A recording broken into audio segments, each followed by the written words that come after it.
Nah Bu, kan setelah pandemi COVID, ini kan sekarang masalah kesehatan global sudah menjadi geopolitik. Nah, apa tanggapan Ibu? Nah, satu pertanyaan yang sangat sangat pas di mana dunia sedang hiruk pikuk dengan kebijakan tarif dari Amerika dan sebagainya. Betul. Semua orang fokus pada ekonomi, Padahal ada sesuatu juga yang bisa merubah dunia ini, yaitu pandemik. Kita semua sedunia sudah paham bahwa pandemik bisa merubah dunia, yaitu COVID kemarin kan Betul. merubah segala-galanya. Nah, itu bagaimana, apakah pandemik masih tetap jalan seperti yang lalu ataukah apakah akan ada pandemik apa tidak? Nah, pertanyaannya seperti itu. Kalau pertanyaannya dengan perubahan geopolitik yang sangat luar biasa di dunia sekarang ini, apakah juga mempengaruhi perubahan pandemik? Di mana pandemik itu sudah dinyatakan pasti akan ada next pandemic. Next pandemic itu katanya pada tahun 2025 ini. Itu yang mengatakan bukan orang sembarangan, yang mengatakan adalah Bill Gates. Dan pasti pandemik itu akan Kok bisa ada. tahu kan berarti ada direkayasa atau direncanakan oleh pihak tertentu? Iya, yang itu dikatakan pasti akan ada. Dan itu pun bukan hanya omongan. Satu, mereka sudah menyiapkan undang-undangnya ke seluruh dunia, yaitu dengan Pandemic Treaty dan IHR Amendment. Pandemic Treaty itu suatu kesepakatan dunia, bila nanti terjadi pandemik, maka tidak ada lagi kedaulatan negara masing-masing dalam ada mengurus rakyatnya. Semua harus tunduk pada WHO. Nah itu kasarannya seperti itu. Ya. Walaupun dibungkus sangat cantik seolah-olah Pandemic Treaty itu untuk keadilan, untuk membagikan vaksin ke seluruh dunia. Tapi sebetulnya kalau kita lihat dari pasal ke pasal, sebetulnya mereka merampas kedaulatan setiap negara. Mengambil alih ya. Iya, mengambil melalui alih. WHO dalam tanda Iya. kutip. Nah ini Pandemic Treaty. IHR itu adalah International Health Regulation. Ini adalah aturan-aturan yang dimiliki oleh WHO untuk mengatur seluruh. Jadi pasal-pasal pengaturan. Waduh, ini isinya serem banget, Pak. Dan ini sudah mau nggak mau sudah diketok oleh WHO, walaupun dengan cara yang tidak fair. Sudah diketok kira-kira hampir setahun yang lalu kali, tahun 2004. Ya belum ada setahun sih, belum ada setahun. Kira-kira bulan Mei atau Juni gitu. Nah, diketok dengan cara yang tidak fair. Tapi sekarang sudah berjalan IHR Amendment. IHR Amendment inilah adalah pasal-pasalnya berisi satu teknik bagaimana kita tidak berdaya. Jadi apa-apa itu yang ngurus mereka. Negara nggak usah ngurus kalau ada pandemi. Yang ngurus rakyat Indonesia dan pemerintah lagi. Tapi langsung di bawah Langsung WHO. di bawah sana.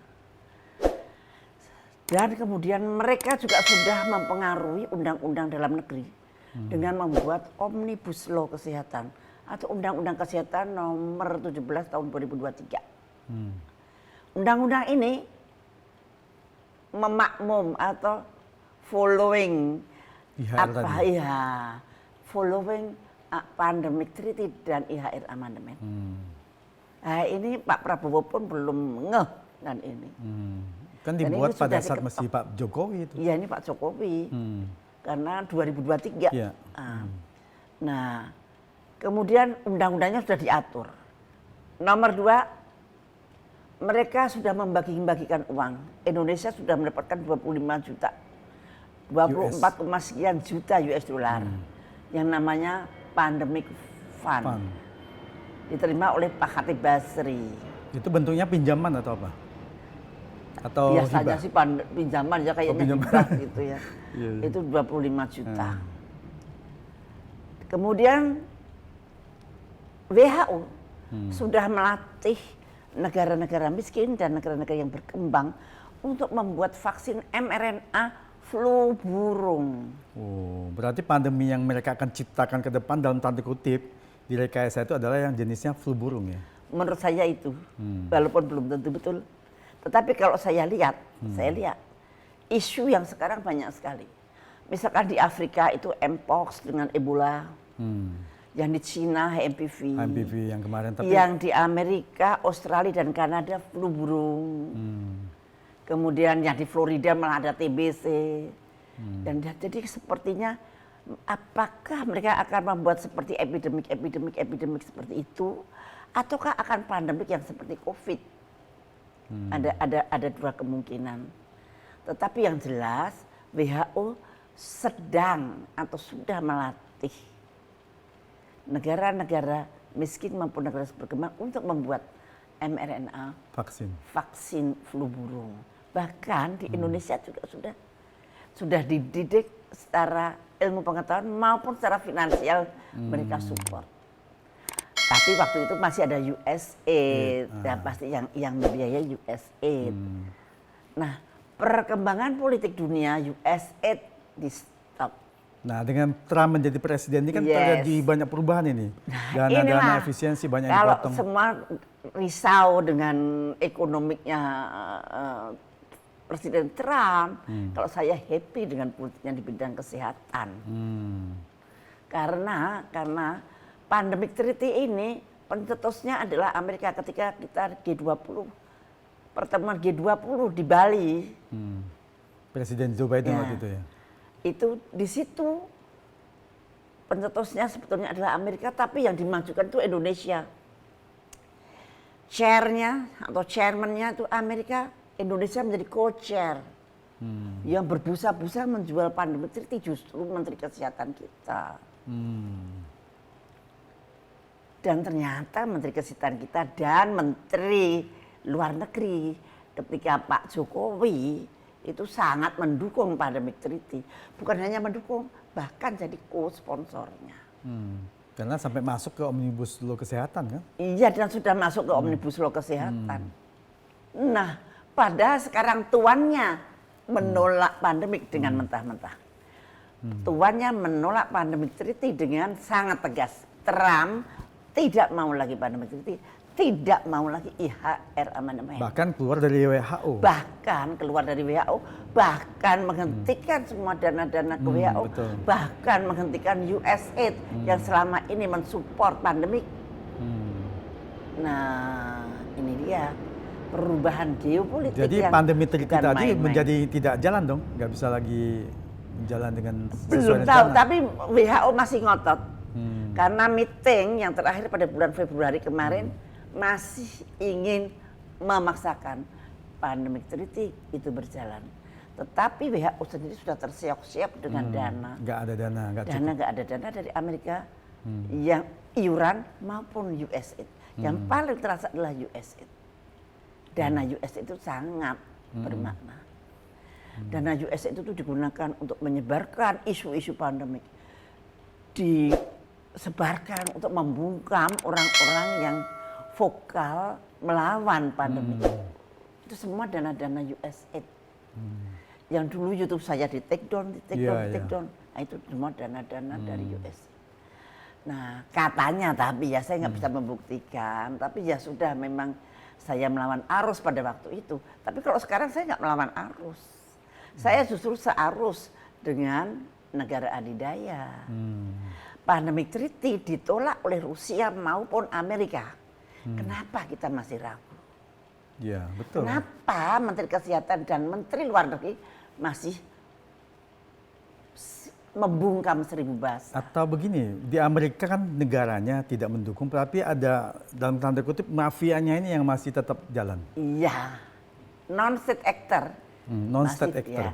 Non-state actor itu juga kalau saya lihat beberapa hari yang lalu, Bill Gates di dalam podcastnya pun sudah mengeluh apa itu? Bahwa keuangannya dari USA itu sama sekali sudah bumpet. Dan Amerika, perubahan geopolitik yang sekarang ada itu bukan main-main, berdampak pada geopolitik kesehatan. Karena satu Menteri Kesehatannya Robert F. Kennedy itu benar-benar dia itu orang yang tidak bisa menerima vaksin begitu saja. Vaksin boleh, tetapi harus meyakinkan bahwa vaksin itu aman dan berguna.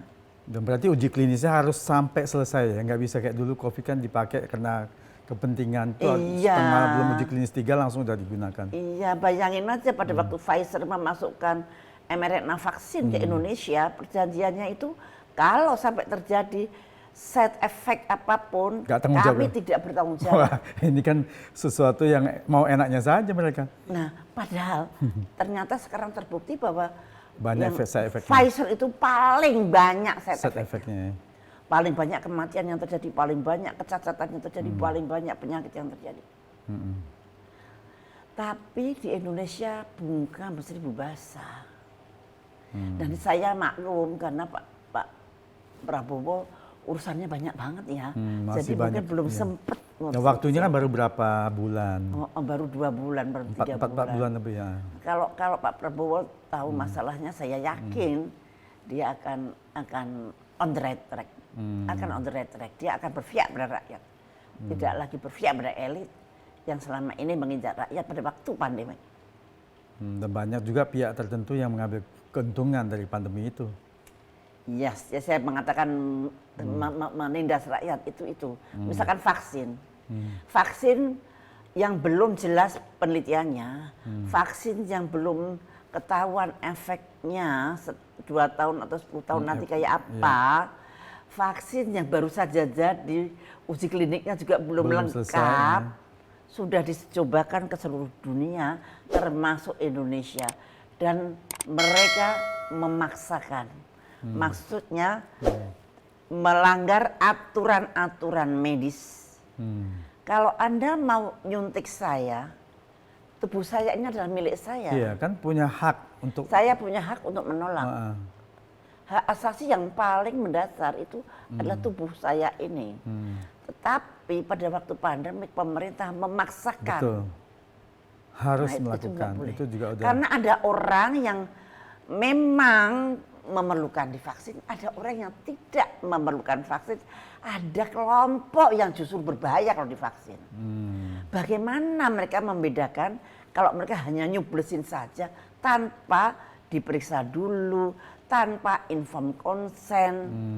Nah, aturan ini sekarang diaplikasikan, dinyatakan di dalam Undang-Undang Omnibus Law pasal 446.